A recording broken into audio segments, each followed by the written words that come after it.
This is Heliox, where evidence meets empathy. Independent, moderated, timely, deep, gentle, clinical, global, and community conversations about things that matter. Breathe easy, we go deep and lightly surface the big ideas.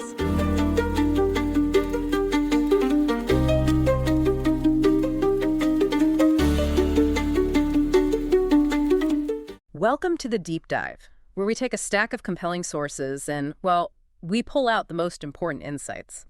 Today, our mission is to give you a shortcut to understanding the lives of people who just flat out refuse to accept the status quo. Yeah, these aren't just people who challenge convention. We're talking about giants who fundamentally rewrote the rules in their worlds, leaving this incredible blueprint for what real disruption looks like. And we are diving deep into Terry O'Reilly's book, Against the Grain, Defiant Giants Who Changed the World. O'Reilly is, he's kind of uniquely positioned to talk about this subject. Oh, absolutely. He's not just an author. You have to remember, this is a veteran of public radio and podcasting, a Grammy-winning producer and writer. Shows like The Age of Persuasion and Under the Influence have been on the air since 2005. People are obsessed with them. And he was inducted into the Marketing Hall of Fame in 2025. But what's really crucial here, I think, is his perspective. He spent his entire career in the advertising world, which is, fiercely competitive and often stuck in its ways. Exactly. So he spent decades studying how people are persuaded. His appreciation for those who challenge the gatekeepers, the naysayers, it comes from a really deep and personal place. He was looking for others who had that same kind of courage to see a better way. Even when that vision brought them into direct conflict with their entire industry. Precisely. And the central idea of the book is actually beautifully simple.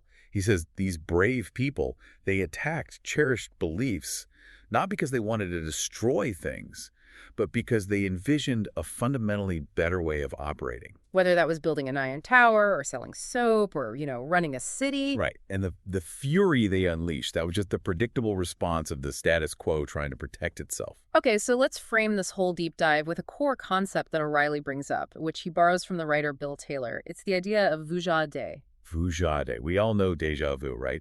That weird feeling you've seen something before, even though it's new. Vujá Dé is the complete opposite. It's the practice of looking at something totally familiar, a problem you've seen 100 times, as if you have never, ever seen it before. It's like you're actively scrubbing your brain clean of all the assumptions and the biases you've built up over the years. And I think that is the golden ticket that connects every single person we're going to talk about today. If you treat a problem like you've never seen it, you automatically avoid the well-worn safe paths. You start to ignore those artificial boundaries that fence in your imagination. And those boundaries are usually the unwritten rules of an industry. Exactly. These defiant giants made a habit of just tossing the standard script out the window, which allowed them to see what was really possible when you ignore the rules. And that framework brings us perfectly into our first segment. The revolutionaries who totally changed how we are persuaded. The pioneers of advertising and media. In this world, tradition was less about history and more about profit, which made their defiance just explosive. Our journey here starts at the turn of the 20th century with a man named Albert Lasker. And what's wild is that, despite his massive influence, he really just wanted to be a journalist. Yeah, he dreamed of being a reporter, but his father absolutely hated the idea, called reporters drunkards. So in 1898, Lasker joins Lord & Thomas, an advertising agency. And the world he walked into was so different from what we think of as advertising now. Oh, completely. Back then, agencies were just brokers. That's it. They were brokers of media space. So their main job was to take a client's money and put it into the right magazines or newspapers. So they were middlemen. It was purely transactional, not creative. They weren't coming up with the ads themselves. Not at all. They just placed them. But that whole model was about to get blown up by this one moment of, pure curiosity. Lasker is sitting in his partner's office when a secretary hands over a note. A note from a guy in the saloon downstairs, right? A total stranger named Johnny Kennedy. And the note is just unbelievably audacious. It says, I can tell you what advertising is. I know you don't know. His partner just scoffs. But Lasker, the young, ambitious one, he's intrigued. He sends back the word yes. In walks Kennedy, a former Canadian Mountie. And after about an hour, he drops the line that basically unlocks modern commerce. He says, advertising is salesmanship in print. And that simple phrase was so revolutionary. Why? Because before that moment, agencies were focused on these vague ideas like publicity or getting your name out there. Right. Salesmanship implied a direct, measurable connection between the words on the page and the client's bottom line. It demanded results. Lasker called it trigonometry compared to the, hazy ideas they had before. It was a formula. But the defiance wasn't just intellectual, it was financial, and it was fast. Oh, yeah. Lasker hired Kennedy on the spot, and to the absolute shock of the entire industry, he paid him $28,000 a year and then quickly raised it to $75,000. Which, in today's money, is well over $3 million for one copywriter. The gatekeepers were apoplectic. The legendary ad man J. Walter Thompson himself actually scolded Lasker, saying no copywriter was worth more than $3,000 a year. But Lasker just shrugged it off. He knew he wasn't paying for writing, he was paying for the blueprint. His act of defiance was basically saying the creative idea is now way more valuable than just buying the media space. And the results were immediate. I mean, there were no copywriters back then, so Lasker just hired a bunch of newspapermen, guys who knew how to write persuasively. And that led to these landmark campaigns. Like Palmolive soap. Before Lasker, soap was just about getting clean. And Lasker's team pivoted the whole conversation. They started emphasizing beauty appeal. It wasn't about hygiene anymore. It was about aspiration. And that one shift made Palmolive the best-selling soap in the world by 1916.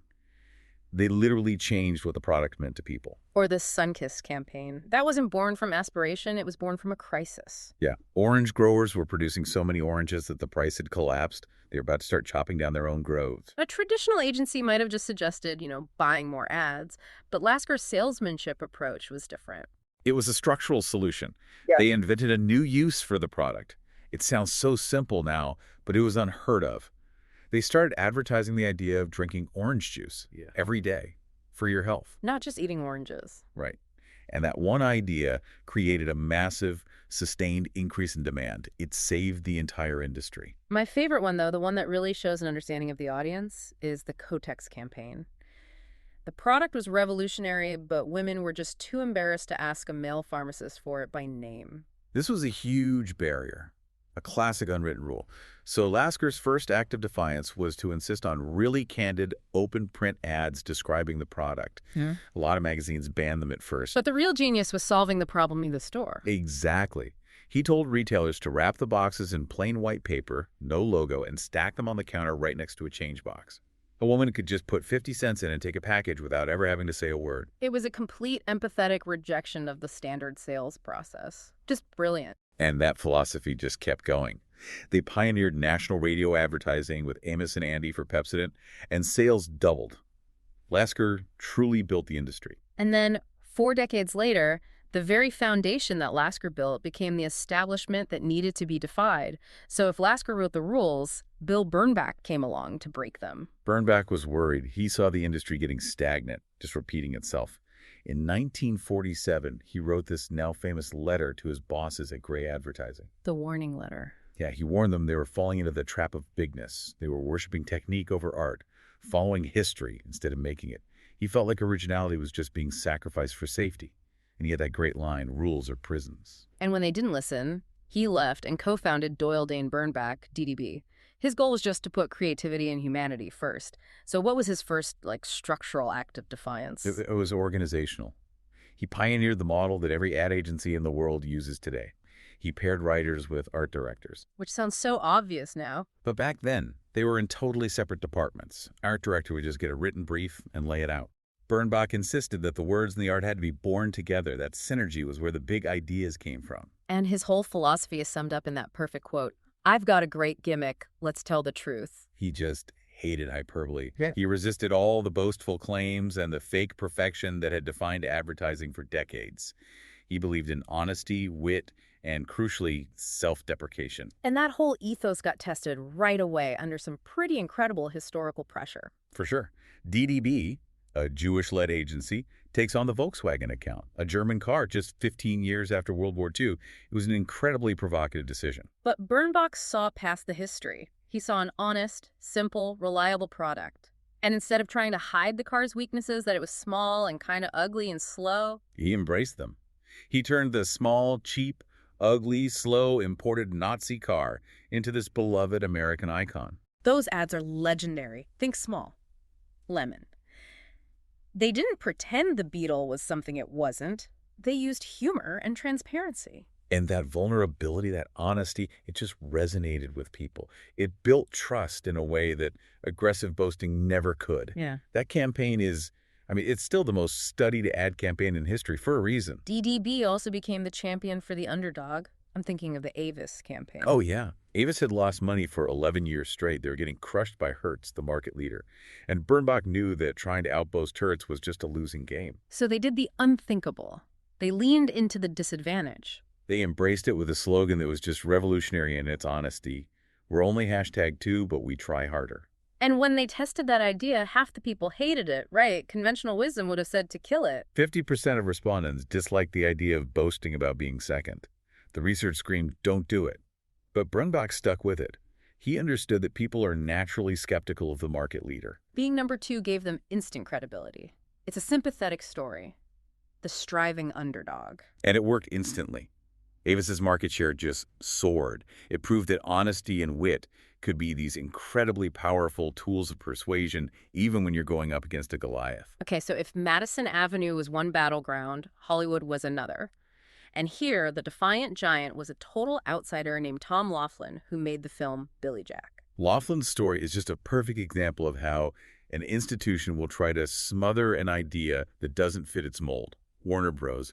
Promised him a big launch. But then they sabotaged it. They released it on the low-level B circuit with basically zero advertising. O'Reilly says they sometimes just scrawled the title on butcher paper outside the theater. That's not just bad business. That's a deliberate attempt to kill the film. So Laughlin went to war. He sued Warner Bros. Not once, but twice. And he took out these full-page ads in the trade papers. The ad that said, Billy Jack is the picture even Warner Bros. Couldn't kill. He was using the press as a weapon. It was brilliant. And then he negotiated this high-stakes gamble with them. He demanded control over the marketing in 3 of the toughest cities, New York, Chicago, and L.A. He had to hit a huge box office target. And if he failed, he got nothing. He had to drop all his lawsuits. And get this, he and his wife had to sign their house away as collateral. They signed their house away. That's a level of personal commitment that must have just terrified the studio lawyers. It showed absolute conviction. And it worked. Ticket sales went through the roof, and Warner Bros. Had to give him a national release with him in control of the marketing. And that's when he changed the movie business forever. He started by defying Hollywood's reliance on, just gut instinct. He ran the industry's first ever focus groups. But he wasn't just asking if people liked the movie. He was asking if the ads accurately reflected the film's deeper spiritual message. And the audiences said no. So he re-edited everything, and then he did something that foreshadowed the entire digital marketing era. He broke his audience down into 20 demographic subgroups. And he figured that about 12 of them would be receptive to Billy Jack, hippies, veterans, spiritual seekers. And then he created a different specific ad campaign for each of those 12 groups. That's split-run advertising on a massive scale. It was like he was marketing 12 different movies. And he used heavy TV advertising, which Hollywood thought was too expensive. He rented billboards. He used every tool he could to get around the studio's machine. And Billy Jack's became the most successful independent film of its time. But more importantly, his methods became the new blueprint. That idea of a massive simultaneous national release in 1,000 theaters at once. That was his innovation. A move that stunned the old guard. And it was immediately adopted. The model we see for every blockbuster now, like Jaws or The Exorcist, it owes a direct debt to Tom Laughlin and his refusal to play by the rules.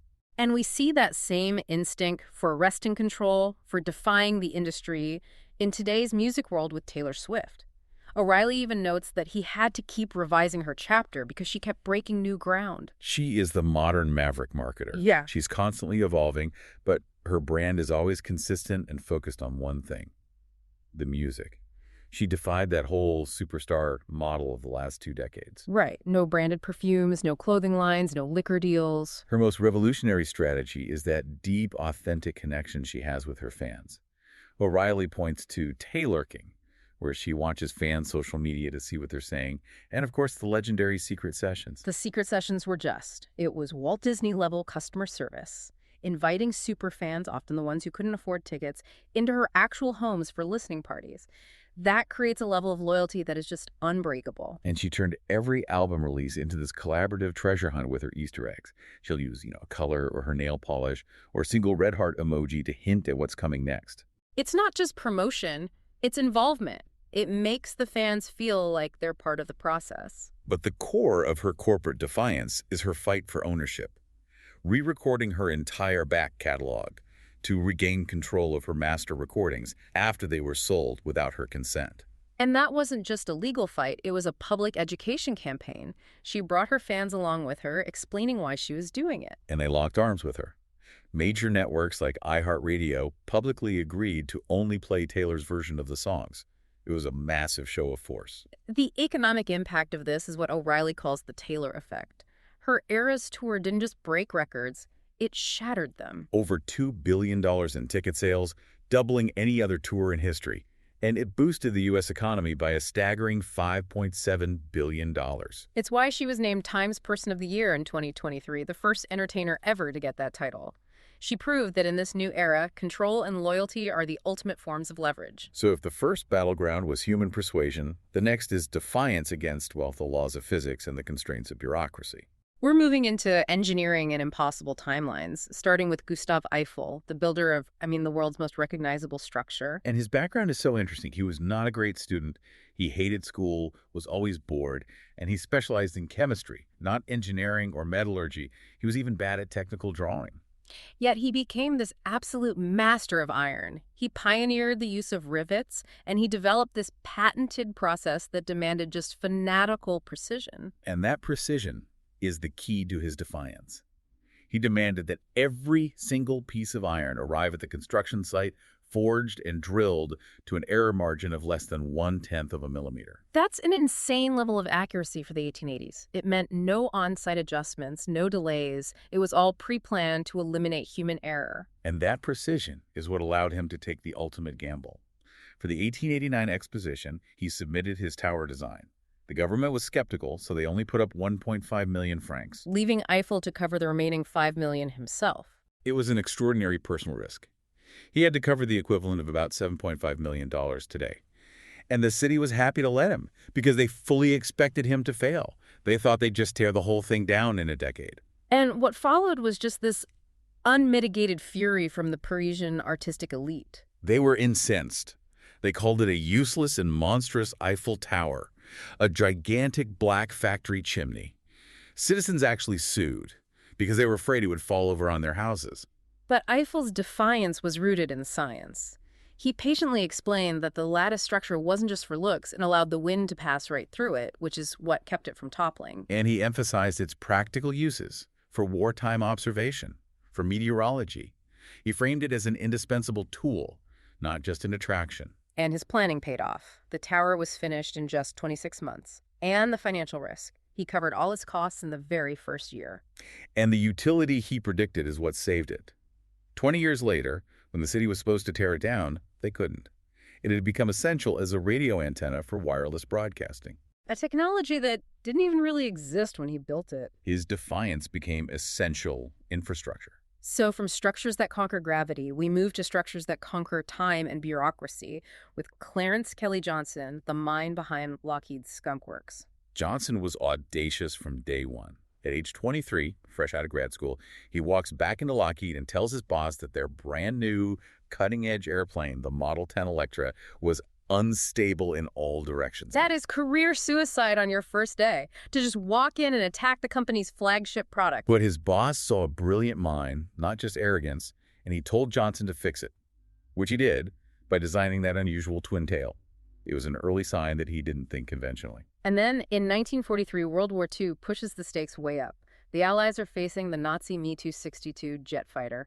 They need a counterweapon immediately. And Johnson makes this impossible promise. He says he can deliver an operational turbojet fighter in 180 days. Which everyone thought was insane. To do it, he knew he had to defy the bureaucracy that always strangled these projects. He demanded total authority, zero interference. And this led to the creation of Skunk Works. The name came from the smelly plastics factory next door, right? Yeah, it reminded the team of the Skunk Works in the Lil Abner comic strip. He set them up in this secret, unheated space under a circus tent. And his approach was just intense. His motto was simple: damn it, do it. He put up a huge countdown calendar. He demanded high standards, but he also tolerated mistakes as long as you only made them once. And this whole approach was formalized into the 14 practices and rules, which are still the standard for rapid innovation teams. And these rules were a direct defiance of corporate process. Like rule number 1, which basically said the Skunkworks manager Johnson had to have almost complete control and be trusted completely. Exactly. Or rule number 2, which limited the team to a small, tight group. They minimized paperwork. They insisted on direct communication with the customer, the pilots. And rule 7 demanded strict adherence to the schedule. It was like creating a micro company that was totally free from the inertia of the larger corporation. And the result was just unprecedented. He delivered the shooting star in 143 days, 37 days ahead of his impossible schedule. He proved that these small, autonomous teams could shatter the illusion that bureaucracy was necessary. Which shows that defiance often means challenging the rules of engagement themselves. And that brings us to Antanas Marcus, the professor who became the mayor of Bogota. We're talking early 1990s Bogota, statistically one of the most dangerous cities in the world. And Marcus, who had no political experience, wins the election on a platform of pure ethics. His defiance was conceptual. He didn't define the problem as just crime or poverty. He saw it as a cultural crisis. He viewed the city as a classroom of 6 million, and he said his main job was improving the behavior of strangers in public places. And his philosophy was all about playfulness over coercion. He literally had an alter ego super citizen with a yellow spandex costume and a cape. He was constantly using these non-conventional methods. When Bogota had a severe water shortage, he appeared in a TV commercial taking a shower in a skimpy bathing suit, turning the water off while he soaped up. It was ridiculous, but it's also a practical demonstration. And it worked. Water usage dropped 40% in 2 months. He used humor to get compliance where regulations had failed. The most famous example, the one that really got the world's attention, was his solution for the city's chaotic traffic. The traffic officers were all corrupt, just taking bribes.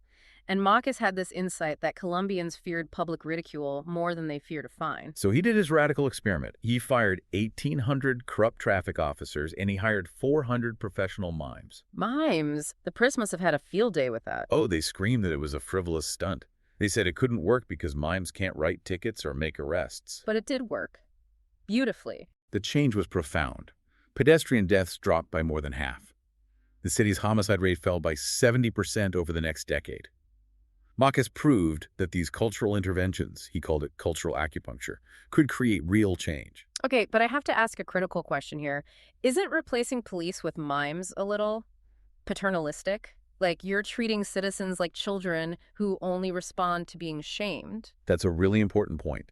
But Marcus's idea was that this made citizens agents of the change, not just subjects of it.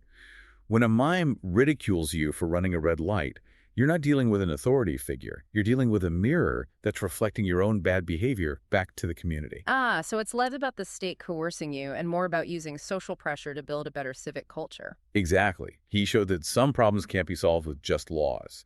They need a cultural shift. And we see a similar spirit in sports with Roger Nielsen, a hockey coach who read the rule book not as a list of limitations, but as a source of loopholes. They called him Rulebook Roger. He treated the rule book like this complex system that was just waiting to be exploited.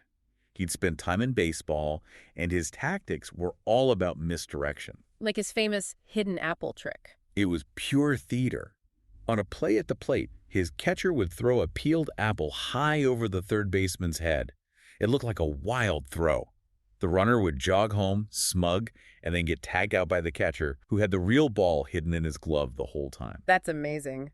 And in hockey, his defiance actually forced the league to change its rules. Yeah, the penalty shot rule. This was magnificent. The rule said a player had to skate in from center ice against the goaltender. It didn't say who the goaltender had to be or that they had to stay in the net. I see where this is going. Nielsen would pull his star goalie and put a defenseman in net. As soon as the whistle blew, the defenseman would just charge the shooter at the blue line and knock the puck away. So he was following the letter of the law, but completely circumventing the spirit of the rule. Totally. His teams stopped all 6 penalty shots they faced with that tactic. The league got so furious they had to create a whole new rule to stop him. He literally changed the official rules of the sport.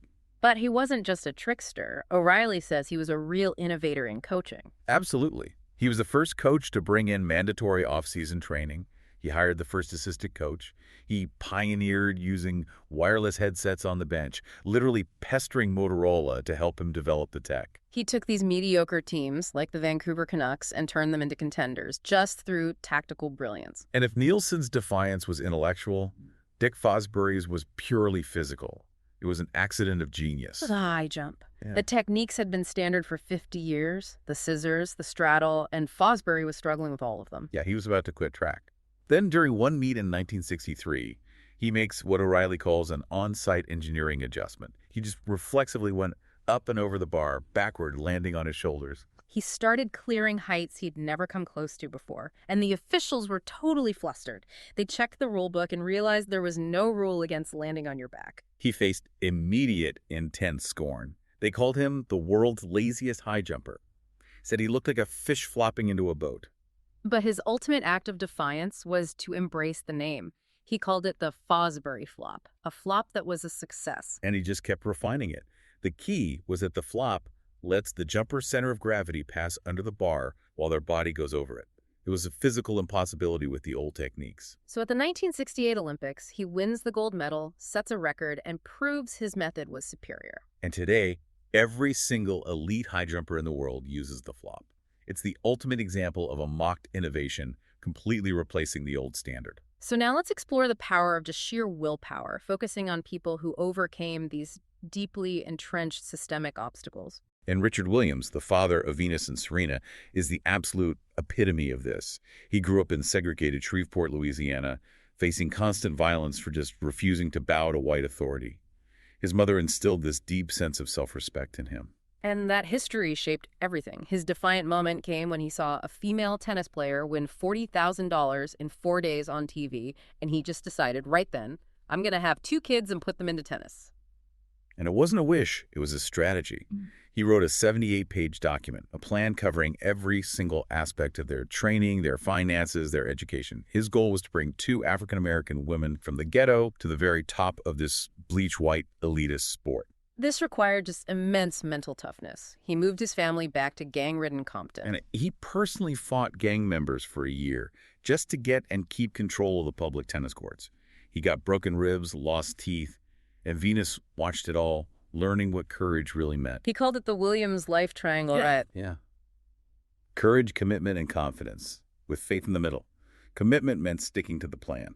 He famously turned down an $87 million shoe sponsorship to keep his daughters grounded and focused on their education. Turning down almost $100 million on principle, that is massive defiance. And confidence was instilled through tough love. He'd hire kids to hurl insults at them while they practiced, so they learned to develop this impenetrable focus. But his ultimate act of confidence was just the sheer audacity of his prediction that his daughters would dominate the world. He defied poverty, racism, and the entire structure of elite tennis, all by sticking to that 78-page plan. And finally, let's turn to Suzanne Simard. Her battle was against the entrenched dogma of academia and the logging industry. Simard's gut feeling told her that the forest was this interdependent community. But that flew directly in the face of the accepted science, which saw the forest as a place of ruthless competition, the free-to-grow policy. And her defiance met this intense resistance. She was labeled a troublemaker. Policymakers would literally fold their arms and walk out of her presentations. She even got an ethical misconduct letter for speaking out against government herbicide policies. So she needed undeniable proof.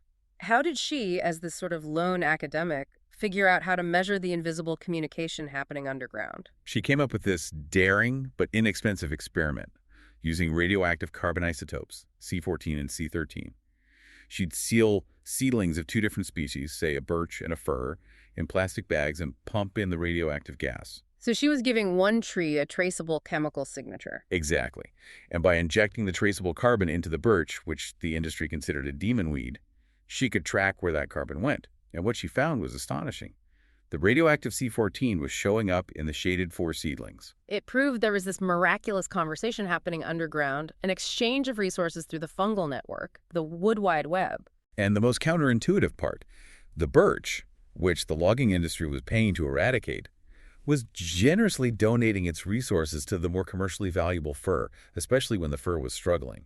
It was a cooperative system, not a competitive one. Our research proved that cooperation, not just competition, is the beating heart of the forest.